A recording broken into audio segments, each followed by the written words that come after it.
एक छोटी सी चीज भी हमारे दिन को बदल सकती है।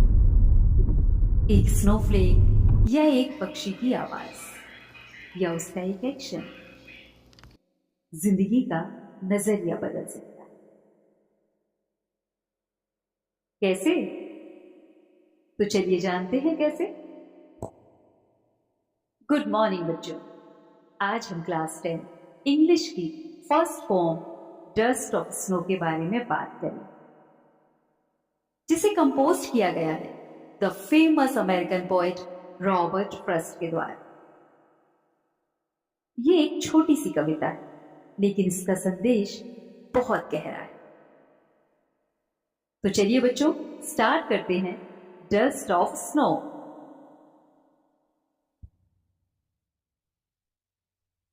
The way a crow swooped down on me, the dust of snow from a hemlock tree has given my heart a change of mood and saved some part of a day I had wrote. इस कविता में poet एक hemlock tree के नीचे खड़े। Hemlock जिसे generally sadness या negativity का symbol माना जाता है, उसी हेमलॉक ट्री पर एक क्रो यानी काला कौवा बैठा था। तभी अचानक उस क्रो के पंख हिलाने से पेड़ से कुछ डस्ट ऑफ स्नो यानी बर्फ के कुछ पार्टिकल्स पोएट के ऊपर गिर जाते हैं।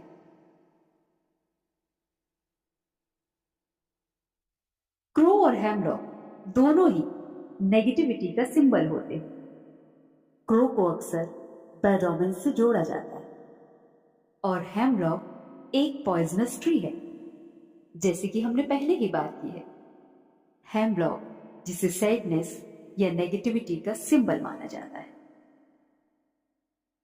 पर हमारे पोएट रॉबर्ट फ्रॉस्ट इन्हीं नेगेटिव सिंबल्स के थ्रू एक पॉजिटिव मैसेज देते हैं।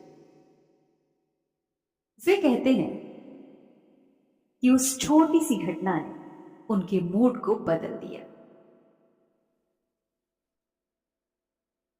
क्योंकि पहले वे उदास थे या रिग्रेट फील कर रहे थे, जिस वजह से उनका दिन बेकार जा रहा। लेकिन क्रो की एक छोटी सी मूवमेंट ने उनका दिन बचा लिया। उन्होंने महसूस किया कि जिंदगी छोटी छोटी खुशियों से भरी होती है। कभी कभी नेचर हमें हील करने आता है बिना कुछ कहे। इस कविता का मेन मैसेज है, even small moments can bring big changes in our life. जिंदगी में हर पल एक नया चांस होता है। कभी एक छोटी सी चीज जैसे एक मुस्कान या एक चिड़िया की आवाज हमारे अंदर की नेगेटिविटी को दूर कर सकती है। ये पोम हमें सिखाती है कि हर दिन में कुछ अच्छा छिपा होता है, बस हमें उसे महसूस करना आना चाहिए। तो बच्चों, डस्ट ऑफ स्नो एक रिमाइंडर है कि अगर आज का दिन बुरा लग रहा हो, आप लो फील कर रहे हो, आपका मन पढ़ने का ना हो, आप उदास हो, तो जरा रुक जाओ और अपने आसपास देखो। शायद कोई छोटी सी घटना या प्रकृति का कोई रंग आपका मूड चेंज कर दे। तो बच्चों, ये थी आपकी पोम डस्ट ऑफ स्नो। क्या आपने कभी जू में किसी टाइगर को देखा है? वो मैजेस्टिक बॉडी, चमकदार स्ट्रिप्स, तेज नजरें, लेकिन फिर भी एक अजीब सी खामोशी और बेबसी उसकी आंखों में साफ झलकती है। क्या सच में एक टाइगर को पिंजरे में कैद करना सही है? क्या उसकी असली पहचान, असली ताकत सिर्फ बार्स के पीछे सिमट जानी चाहिए? गुड मॉर्निंग बच्चों, welcome to the reading room. आज हम पढ़ने जा रहे हैं क्लास 10th की हार्ट टचिंग और thought provoking poem a tiger in the zoo by Leslie Norris, जो दिखाती है एक टाइगर की दुनिया, जंगल से पिंजरे तक का सफर, उसके इमोशंस और उसकी टूटी हुई आजादी। तो फिर चलिए स्टार्ट करते हैं लाइन बाय लाइन एक्सप्लेनेशन आसान भाषा में, जिसमें हम इमोशंस को समझेंगे और इमेजिनेशन को महसूस करेंगे। He stalks in his vivid strips. वह अपनी चमकती धारियों में चलता है। शेर धीरे धीरे चल रहा है।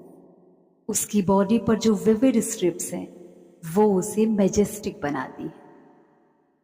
The few steps of his cage, लेकिन वह बस अपने पिंजरे के कुछ ही कदम चल सकता है, क्योंकि उसकी दुनिया अब पिंजरे के छोटे से एरिया तक सिमट गई है, क्योंकि वो अब कैद है। On pads of velvet quite, उसके पांव सॉफ्ट होते हैं जैसे वेलवेट और बहुत शांत। मतलब शेर की चाल तो सॉफ्टली है, लेकिन उसका मन बेचैन है। इन हिज क्वाइट रेज, वह चुपचाप गुस्से में है। शेर के अंदर बहुत गुस्सा होता है, पर वो कुछ कर नहीं सकता, क्योंकि अब वो बंद है। He should be lurking in shadow. उसे तो जंगल की छाया में छिपे रहना चाहिए था। पोइट कहते हैं कि शेर की असली जगह जंगल है, जहां वह छिपकर अपने शिकार का इंतजार करता है। स्लाइडिंग थ्रू लॉन्ग ग्रास, वह लंबी घास के बीच से धीरे धीरे सरकता हुआ निकलता है। जंगल में शेर बहुत साइलेंटली मूव करता है, जैसे कोई ट्रेन्ड शिकारी। नियर द वाटर होल, जहां जानवर पानी पीते हैं, ये उसका शिकार करने का स्पॉट होता है। वेयर प्लम डियर पास, जहां मोटे ताजे हिरन गुजरते हैं। शेर का नेचुरल फूड चेन यही है, हिरन जैसे जानवर। He should be snarling around houses. Poet imagine करते हैं कि शेर गांव के घरों के पास दहाड़ता हुआ घूम रहा है। जब जंगल छिन जाता है तो शेर ह्यूमन एरियाज की तरफ आ जाता है। एट द जंगल सेज, जंगल के किनारे जहां गांव और जंगल मिलते हैं, शेर वहां भटकता है। Baring his white fangs his claws, वह अपने दांत और नाखून दिखाता है ताकत के साथ। ये उसकी वार्निंग होती है कि वो किसी भी वक्त अटैक कर सकता है। टेररिजिंग द विलेज, गांव में डर फैलाता है। ये एक पावरफुल इमेज है। जब शेर भूखा होता है तो इंसानों की बस्ती तक आ जाता है। But he is locked in a concrete cell, लेकिन अब वह कॉन्क्रीट सेल में बंद है। पॉइंट फिर से प्रेजेंट में लाते हैं। शेर आजाद नहीं है। हिज स्ट्रेंथ बिहाइंड बार्स, उसकी सारी ताकत लोहे की सलाखों के पीछे है। एक पावरफुल एनिमल जो हेल्पलेस बन चुका है कैद की वजह से। Stalking the length of his cage, वह पिंजरे के एक कोने से दूसरे कोने तक चलता रहता है। उसका रूटीन बस यही रह गया है, एक कन्फाइंड लाइन में चलते रहना। इग्नोरिंग विजिटर्स, वह दर्शकों को इग्नोर करता है। लोग उसे देखने आते हैं पर उसे कोई इंटरेस्ट नहीं, उसे कोई फर्क नहीं पड़ता, क्योंकि उसकी दुनिया अब बंद हो चुकी है। अब वह पिंजरे में है, कैद में है। He hears the last voice at night, वह रात में आखिरी आवाजें सुनता है।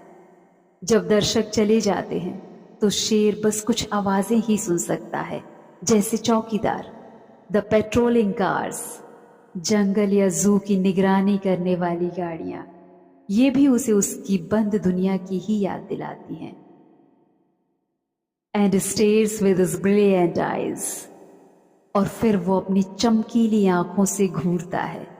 उसकी आंखों में अब भी एक उम्मीद है, या शायद एक लंबी चुप्पी। एट द ब्रिलियंट स्टार्स, और आसमान के चमकते तारों को देखता है। जो आज़ादी और ड्रीम्स का सिंबल है। बस वो ही हैं जिनकी तरफ वो देख सकता है। इस पोम के थ्रू पोइट हमें एक पावरफुल मैसेज देते हैं। फ्रीडम सिर्फ हम इंसानों की नहीं, हर जीव की जरूरत है। कभी सोचा है, अगर आप जंगल से होकर गुजर रहे हो और सामने एक बड़ा सा जानवर आ जाए, तो कैसे पहचानोगे कि ये लॉयन है, टाइगर है या लेपर्ड?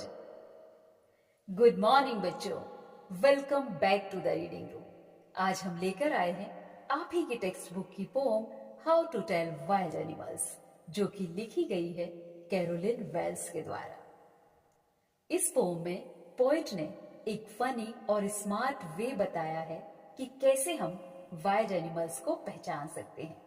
तो चलिए स्टार्ट करते हैं how to tell wild animals by Carolyn Wales.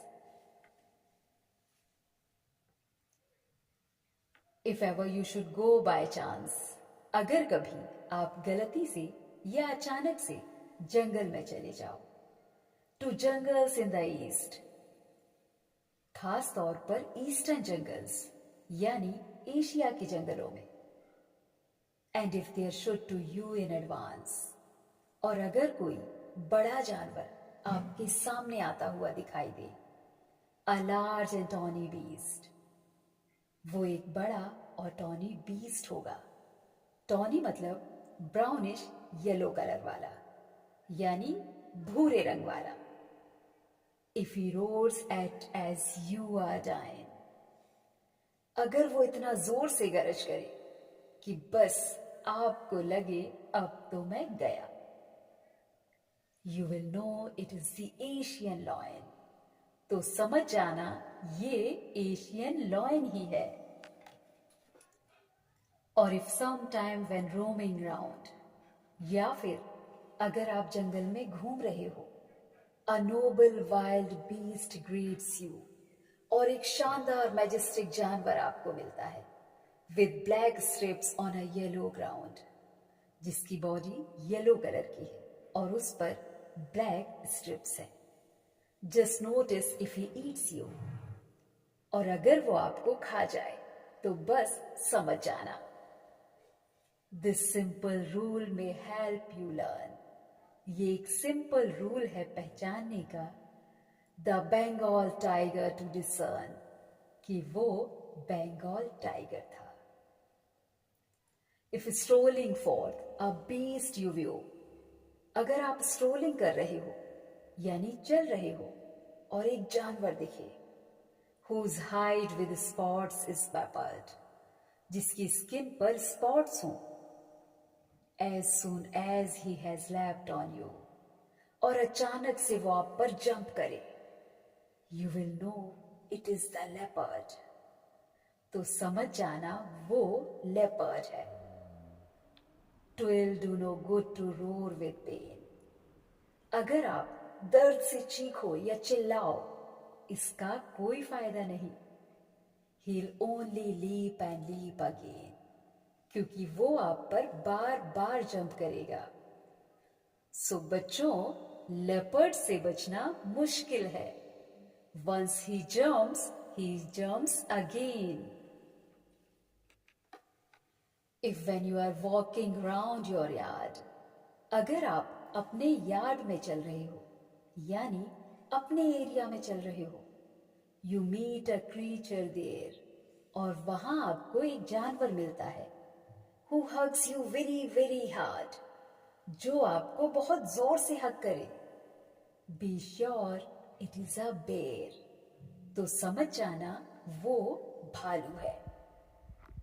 If you have any doubts, I guess, अगर अब भी आपको थोड़ा सा डाउट हो, he'll give you just one more caress, तो वो आपको एक और बार हक करेगा। Though to distinguish beast of prey, poet कहती है बीस्ट ऑफ प्रे यानी जानवर जो शिकार करते हैं, उन्हें पहचानना मुश्किल हो सकता है। अनाविस माइट नॉन प्लस, अनाविस यानी बिगिनर, कंफ्यूज हो जाता है। द क्रोकोडाइल यू ऑलवेज में, पर क्रोकोडाइल को आप हमेशा पहचान सकते हो। टेल फ्रॉम द हाइनादल्स, और इसी तरह है hyena. Hyenas come with merry smiles, जो हंसता हुआ जानवर आता है वो है hyena. But if they weep they are crocodiles, और जो रोते हुए दिखाई दे वो है क्रोकोडाइल, बट उसके आंसू फेक टीयर्स होते हैं। The true chameleon is small. Chameleon एक छोटा सा जानवर होता है, अ लिजर्ड सॉर्ट ऑफ थिंग, एक छिपकली जैसा। He hasn't any years at all, इसके कान नहीं होते। And not a single wing, और पंख भी नहीं होते। If there is nothing on tree, अगर आप किसी ट्री को देखो और उस पर कुछ भी ना दिखाई दे, टिज द कैमेलियन यू सी, तो बच्चों हो सकता है वहां एक कैमेलियन हो जो अपना कलर चेंज करके ट्री में मिक्स हो गया हो, यानी वहां एक गिरगिट हो सकता है। तो बच्चों, ये पोम एक ह्यूमरस वे से हमें सिखाती है कि कैसे हम वाइल्ड एनिमल्स को पहचान सकते हैं, पर सब कुछ एक मजाक और इमेजिनेशन के फॉर्म में। तो ये थी आपकी poem how to tell wild animals. Poet Carolyn Wells इस पोम के थ्रू हमें लर्न विद लाफ्टर का मैसेज देती हैं। एक दिन एक लड़का अपनी बॉल से खेल रहा था। बॉल उछलती हुई सड़क पर गई और सीधा पानी में चली जाती है। वो लड़का बस वहीं खड़ा रह गया, एकदम शांत, उदास। क्या उसने सिर्फ एक बॉल खोई थी, या अपने बचपन का एक हिस्सा भी? और क्या कभी आपसे आपकी कोई फेवरेट चीज खोई है? गुड मॉर्निंग बच्चों, welcome back to the reading. आज हम पढ़ने जा रहे हैं एक बहुत ही emotional poem, the ball poem, जो हमें सिखाती है हर लॉस के साथ हम कुछ ना कुछ सीखते जरूर हैं। लाइफ में हर लॉस एक लेसन होता है। तो चलिए स्टार्ट करते हैं the ball poem by John Berryman. What is the boy now who has lost his ball? What? What is he to do? I saw it go, merrily bouncing down the street and then merrily over, there it is in the water. Poet कहते हैं, एक लड़का अपनी ball खो देता है। मैंने देखा वो बॉल सड़क पर उछलती हुई जा रही थी और फिर वो पानी में गिर जाती है। अब लड़का उदास है, उसे समझ नहीं आ रहा क्या करे। यहां पोइट ये दिखाते हैं कि जब हम अपनी फेवरेट चीज खो देते हैं तो हम कुछ समय तक कंफ्यूज्ड और सैड हो जाते हैं। No use to say, oh, there are other balls. An ultimate shaking grief fixes the boy as he stands rigid, trembling, staring down all his young days into the harbor where his ball went. अगर कोई उस लड़के से कहे, कोई बात नहीं, दूसरी बॉल ले लेना, तो भी उसका दुख कम नहीं होगा। वो एकदम शांत खड़ा है, हिल भी नहीं पा रहा। उसके लिए तो वो बॉल स्पेशल थी, उसके बचपन की यादों से जुड़ी थी। वो लड़का पानी में देखता रहता है जैसे उसका बचपन चला गया। पोइट कहते हैं, छोटी छोटी चीजें खो जाना भी कभी कभी गहरा इमोशनल लॉस लगता है। I would not intrude on him. A dime, another ball is worthless. Now he senses first responsibility in a world of possessions. Poet कहते हैं, मैं उस लड़के के पास नहीं जाऊंगा, क्योंकि अब वो खुद सीख रहा है एक इंपॉर्टेंट बात, कि दुनिया में हर चीज हमारे बस में नहीं होती। कुछ चीजें चली जाती हैं, और उन्हें हम वापस नहीं ला सकते। ये उसकी लाइफ का फर्स्ट लेसन ऑफ रिस्पॉन्सिबिलिटी है कि हम अपनी चीजों का ध्यान रखना सीखें। People will take balls, balls will be lost always, little boy, and no one buy a ball back. Money is external. कवि कहते हैं, दुनिया में लोग चीजें लेते रहेंगे और कभी ना कभी हम अपनी कोई चीज खो देंगे, पर पैसे से सब कुछ वापस नहीं मिलता, क्योंकि मनी सिर्फ बाहर की चीज है जो इमोशनल लॉस को कभी भर नहीं सकती। He is learning, while behind his desperate eyes, the epistemology of loss, how to stand up, knowing what every man must one day know, and most know many days how to stand up. अब वो लड़का धीरे धीरे सीख रहा है कैसे loss को एक्सेप्ट किया जाता है। उसकी आंखों में अब भी उदासी है, पर वो सीख रहा है कैसे खुद को संभालना है। पोइट कहते हैं, हर इंसान लाइफ में कुछ ना कुछ खो देता है, पर साथ ही साथ वो ये भी सीखता है मुसीबत या लॉस के समय हिम्मत बनाए रखनी चाहिए। ये है रियल स्ट्रेंथ, जब हम गिरते हैं और फिर खुद ही खड़े हो जाते हैं।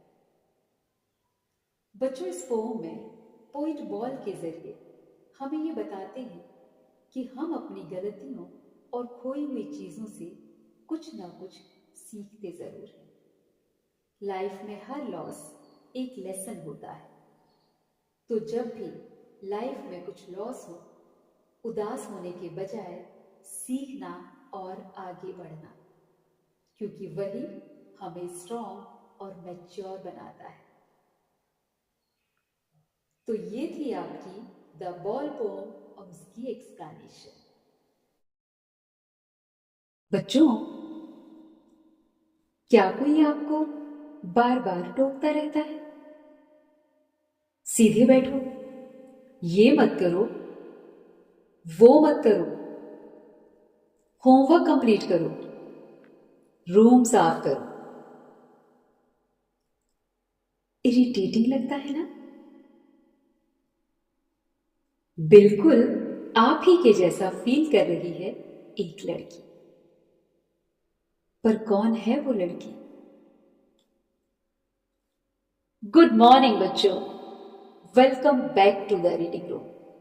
आज मैं आपको एक ऐसी लड़की की कहानी सुनाने वाली हूं जो कभी मरमेड, कभी ऑर्फन बनकर सड़क पर अकेले चलती है और कभी रपुंजल बनकर एक टॉल टावर में शांति से रहती है। लेकिन ये सब कहानियां क्यों सोचती है वो? और कौन है वो लड़की? जी हाँ बच्चों, मैं बात कर रही हूं अमांडा की, जो है आप ही की टेक्स्ट बुक की पोम, जिसमें हम देखने वाले हैं अमांडा का रियल और इमेजिनेशन वर्ल्ड। तो चलिए स्टार्ट करते हैं Amanda by Robin Klein.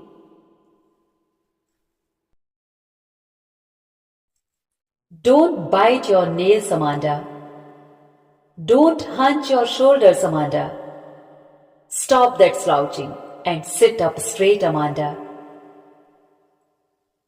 Amanda की माँ उसे बार बार समझा रही हैं। वो कहती हैं, अपने नाखून मत चबाओ अमांडा, कंधे मत झुकाओ, सीधे होकर बैठो अमांडा। अमांडा की माँ चाहती हैं कि वो गुड हैबिट्स फॉलो करे, लेकिन अमांडा इन बातों से परेशान हो जाती है। There is a languid emerald sea, where the sole inhabitant is me, a mermaid drifting blissfully.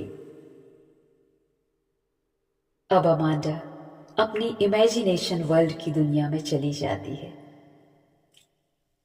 वो सोचती है कि वो एक मरमेड है यानी जल परी है, जो नीले हरे समंदर में तैर रही है और पीसफुल लाइफ एंजॉय कर रही है।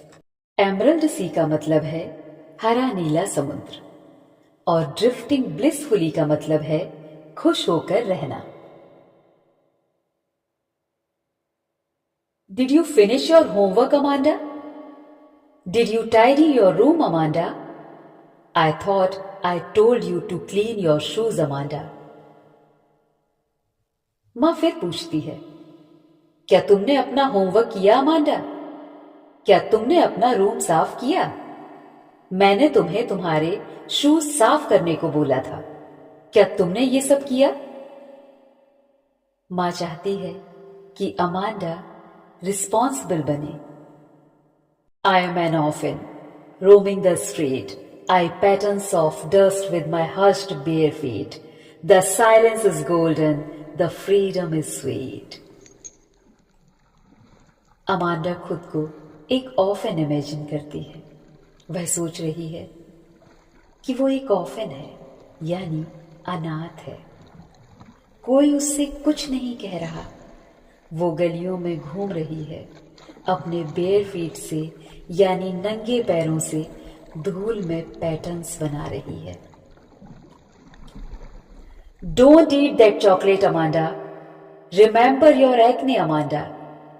Will you please look at me when I am speaking to you, Amanda? माँ कहती है, चॉकलेट मत खाओ वरना एक्ने हो जाएंगे। वो कहती है, जब मैं बात कर रही हूं तो मेरी तरफ देखो, अमांडा।